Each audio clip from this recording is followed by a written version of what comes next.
I'm sitting in the Claddagh. Behind me, the village of the Claddagh were all thatched cottages when my father was young.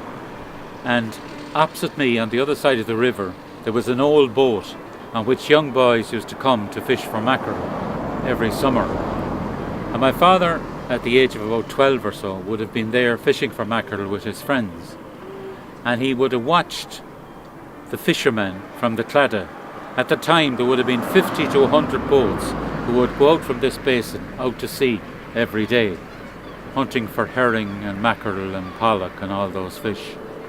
And this was a direct inspiration for him. So when he went to work in the Tyvark in the 40s, he wrote a play called Iarach the Mara, which means Heritage of the Sea, which was the story of the Claddagh fishermen. The West End community, together with Tyvark, who have assisted with this, with the publication of the 100 years of the anniversary of his birth. So again, enjoy the afternoon, and as James said, there's a fantastic display over in the bookshop there of Walter Macken books and memorabilia. So it gives me great pleasure to formally declare proceedings open here this evening. Gura míle maith go Galir. Oyez! That's better. Oyez! That's improving. Oyez!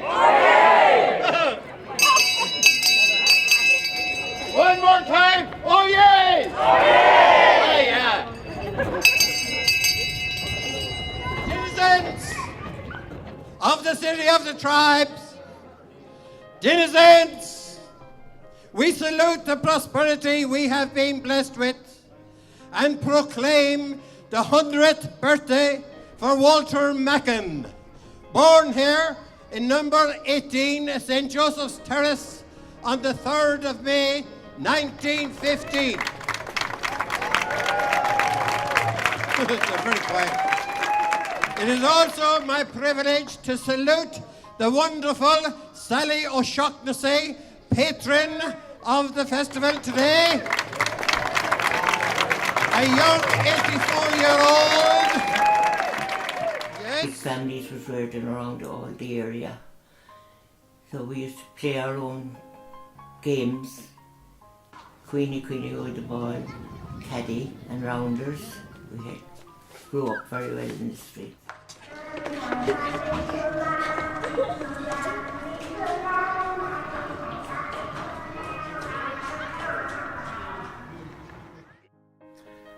It was a great place, a beautiful place to be brought up and live in, and so safe that there was no keys in the doors. The doors were just opened 24 hours, everybody's house.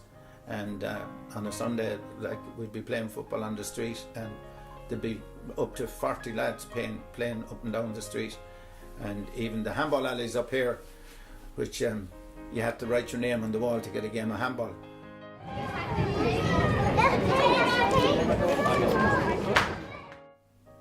And all we ever done was play in the street.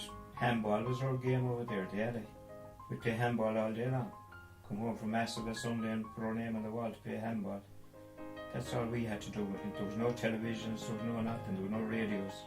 There was one house I think had television, the Brown's house, and we'd be all out playing. And Willie was one of our friends, but of course he'd be going in to watch Rin Tin Tin. He'd be telling us, then he'd come out and he'd tell us the whole story about Rin Tin Tin, and we'd be so envious and so jealous because we had no telly, you know.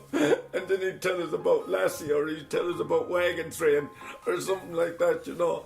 And oh, it was unreal. And like, I often tell the story, you know, that like at Christmas, you know, we'd say, this year you might get a gun, and next year you might get a pooch, and the following year you might get the cowboy hat. So it took about 4 years before you had the full gear, before you were a real cowboy.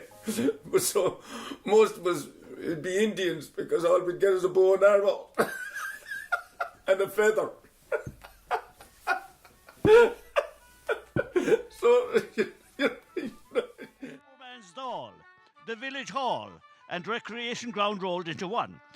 A convenient gable end abutting on a public road could tell more tales, if it had the power of speech, than the best shanachie that ever lived or will ever live in the future. Tonight, It sheltered the lads from the cold blast as they waited for the old people to leave the house of celebration and give them their chance of fun and food and dancing until the early hours of the morning.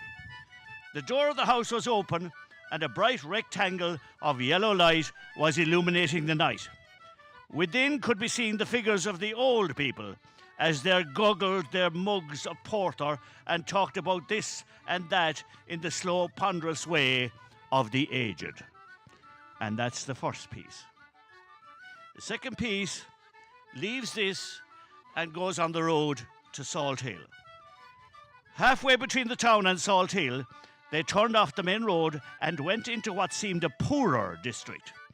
Long avenues of houses without gardens stretched away in tidy rows, their front doors opening onto the footpaths. You could only judge them from their appearance and the appearance of the inhabitants. You knew it was a poor quarter because there were so many children, and they seemed no different from the children in Stephen Street, and their parents were just as inclined to be as passionate and as blasphemous in their defence. Now that the working day was done, there seemed to be more older lads leaning against the gable ends, butts hanging from their lower lips, and they speaking in the slow, flat drawl which Stephen had already come to associate with the Galway people. They looked curiously at the two passing them, and a member of one group would throw a remark after them which would cause the others to break into loud and not very pure laughter. It didn't worry Stephen, because he liked to see and hear all sorts of people. Some of the houses were very dirtily curtained, and some of them were very neat. Sometimes a door would be open, and you would see the red tiles on the floors. The tiles would sometimes be dirty, sometimes gleaming with cleanliness. Or you would see the floor almost impassable with the bodies of children or clothes draped on horses before the open fires. There seemed to be none of the houses without large families, the members of which were either coming or going, or washing or eating, or shouting or talking or crying. Now and again they would be startled by a door opening and a mother leaning her head out and shouting up or down the street, "Packing! Packing!" she would roar. "Hi, Packing! Come in here, I'll tan your arse! Do you hear me calling you, Packing?" Packing never seemed to be available at the moment, and after shouting herself into hoarseness, the poor woman would retire defeated, or she'd come rushing out of the house with a cane or a piece of stick in her hand, and she'd give chase to Packing. Packing wouldn't be such an idiot as to be caught that way. He would have his eye on his mother and would judge his time nicely, and when she would have almost reached him, he'd do a swerve and a circle back to the house before her, and you'd hardly see his tail for dust.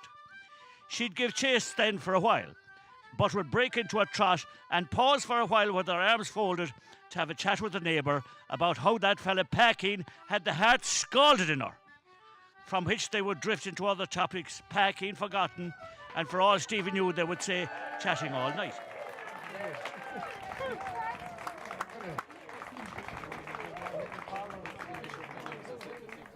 What we knew about Walter Macken as young lads growing up, we just heard he was a great writer and this, that and the other on the street, and we were very proud of him.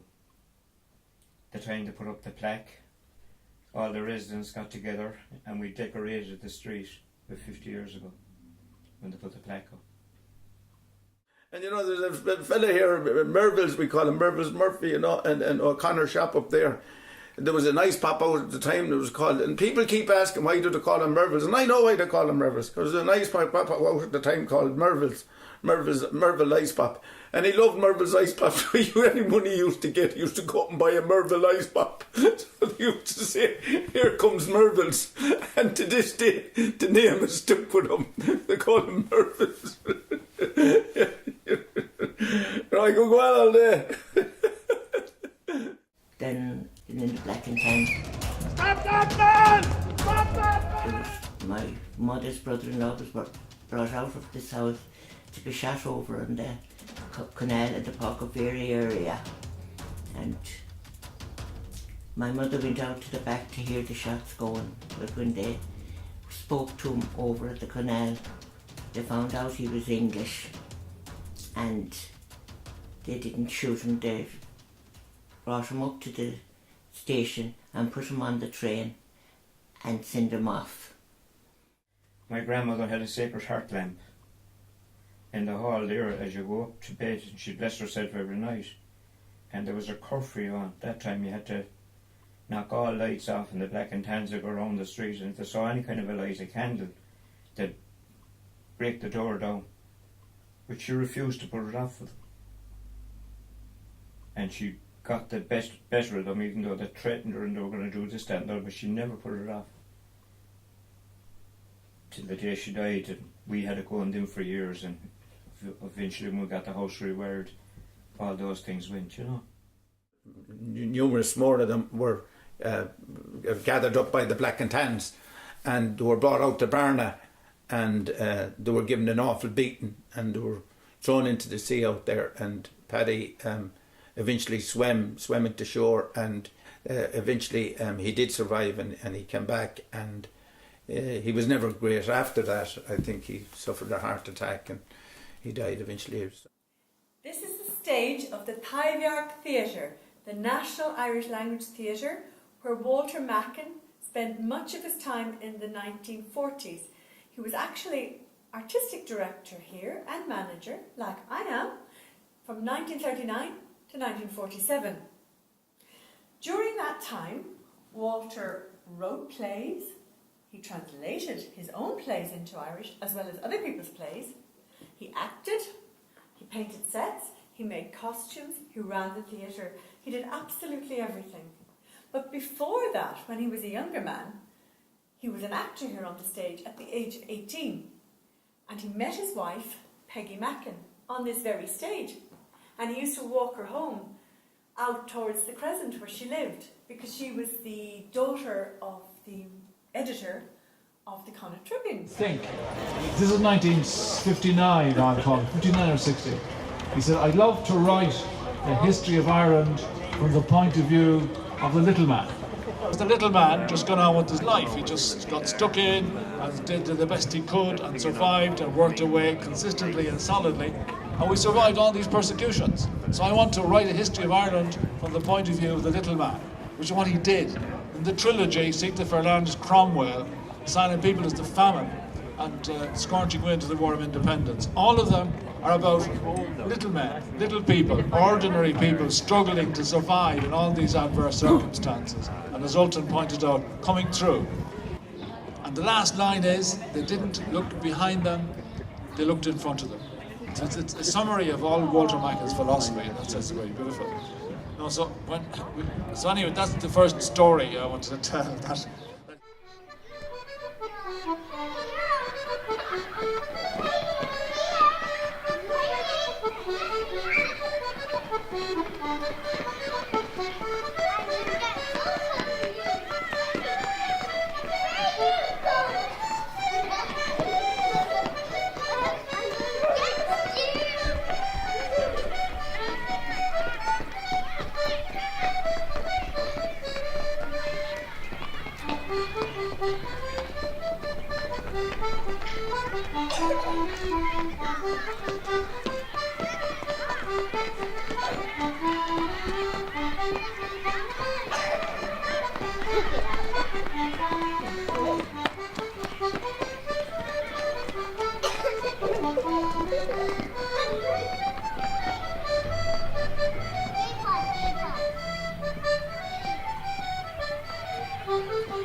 Wilson, keep the crowd back, keep the crowd back. George Smith, open that door in the name of the crowd, or I will break it down. Open this door. Get in there, get in there, get him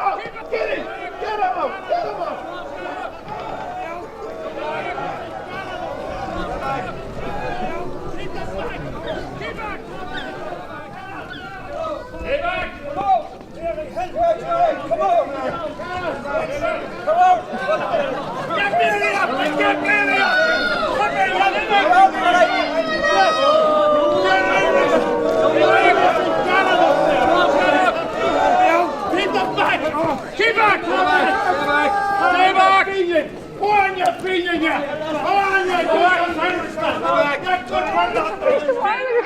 Oh, Taryn, talk a buggy. Be back! We have him!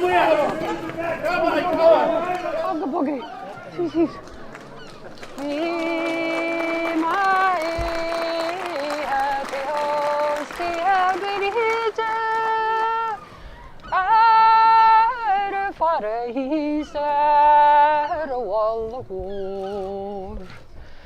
Tarlin do adog magiriji mar visi kriol lach alinog o she go kinte very menchen slein nile sume Ta mocheristin ville pisa mar waim cadchinu lena brolach liv Schalin don jas choy gom dort der janalam gesor du pog Scarlet hjul in kirkes glantan Skabalen tampel am hicharon Ach ne shotam shakur kerete Scarleg ma parch war damarum gui Rita bar has jandu faras England tanale lenatu. It was the first one I read. There were two brothers in Galway, and I suppose one of them wanted to be a fisherman. But outside of the story, all of the locations are still here. So the book didn't date, even though it's a very, very old. It's been written a long, long time ago. Reading it was like present day to me, and I thought, wow, I remember that one outside of all of the others. I took it down, and I cried reading it. It had a suicide in it. It had a group of friends growing up in my town, people like me, a mix, a sports person, I suppose a thinker, a girl, a bit of romance, the main character, I suppose, being blamed in the wrong when it wasn't really his fault, and that echoed my life in my teens, where I suppose, like every teenager, I was in a situation and things happened and people blamed me, but I don't know if it was really my fault. I could see all of those things in the book.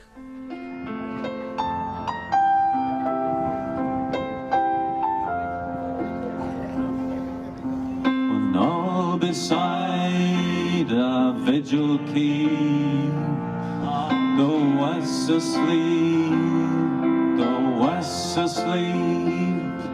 alas and well may Aaron weep, when Connacht lies in slumber deep, their lake and plain smile fair and free, mid rocks their guardian. Same as the last time. What do you think now? Win it. You know Mr. Skerritt, don't you? Oh, that old spider, is it? Oh, Lord God, I have to run, Mungo. I have to go upstairs to the Manors. I forgot clean about it that I promised the poor woman I'd get her a few things while I was up the town. Excuse me, Matt. Mrs. Gilheany. Wasn't it fortunate now for all of us that you took this occasion to pay us a little visit?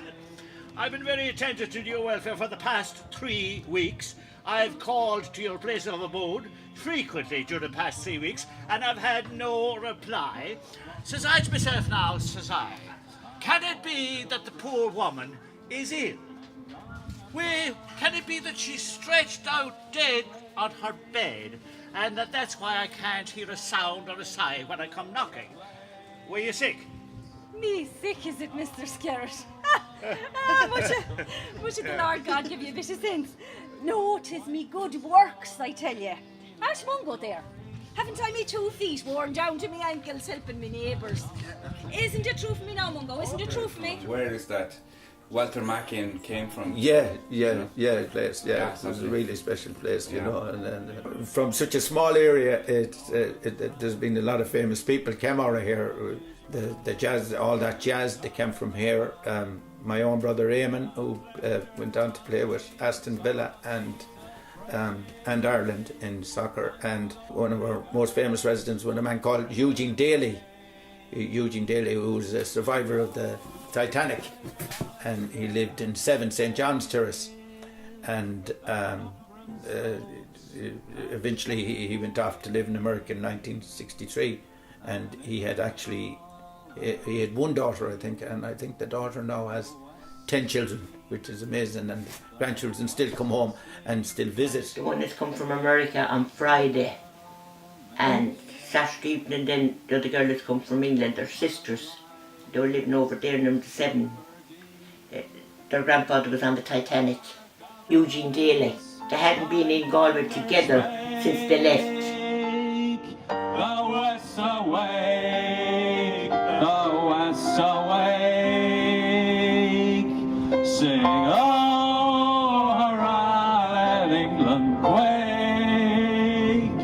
We'll wait till death for Erin's sake.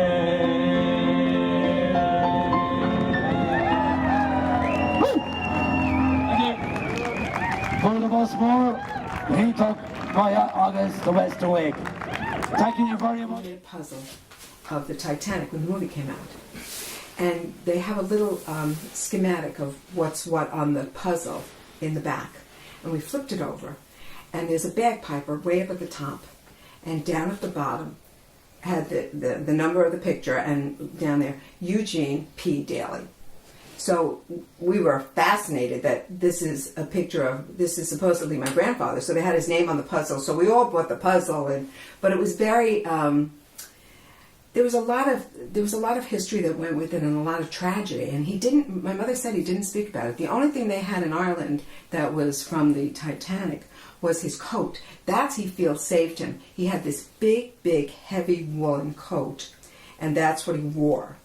And it turned green from the water. She remembers that, and they used to call it the Titanic. Yeah. The fascinating thing was when my grandfather was picked up by the Carpathia, there was a newspaper man, and so there's an eyewitness account. So there's an actual recorded account of his experience with the Titanic, so that they could, it was a legitimate report. And the other thing that my mother said that we had known, and we found out yesterday, which was great, was that the song that my grandfather played as they left on the Titanic, like my sister said, he was up on the top piece, was called Erin's Lament.